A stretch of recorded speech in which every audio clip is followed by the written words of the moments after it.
Our investigation into the purchasing card program really started with two anonymous tips from former employees at the Office of Elections. And they said, you should really look into some of the spending that's going on here, especially by Registrar Keith Ballmer, who heads that office, and Deputy Registrar Jerry Richardson. So I don't like to leave stones unturned. So I took a look at that spending, and we found some pretty outrageous stuff. A pool table, a firearm, all sorts of just random things that seemed really questionable.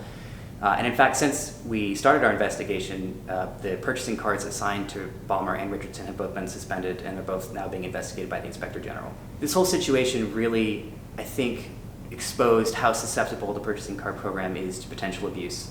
So I really wanted to look more deeply into it. So we submitted dozens of FOIA requests for transaction logs and receipts and purchasing orders for an entire year's worth of transactions. So we're talking about 23,000 transactions, $12 million of spending, combing through all of that. And that involved just a ton of math. I mean, math for hours a day, doing math and then redoing math and then doing it one more time to make sure I had it right. And it also involved taking a look at the internal policies that the city uses to guide the P-card program. And through that investigation, we found hundreds of cases of apparent abuse and misuse. Now I say apparent because we're not actually sure.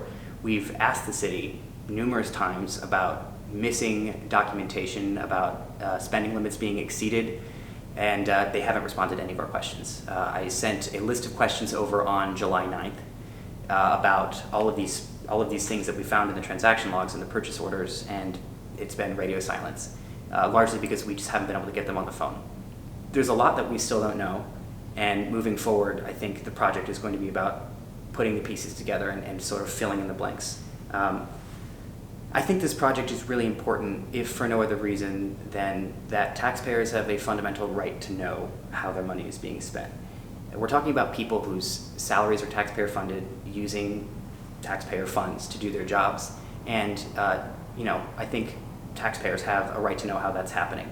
And I think it's our job to ensure that they realize that right. And so I think that's really what this project's about at its core.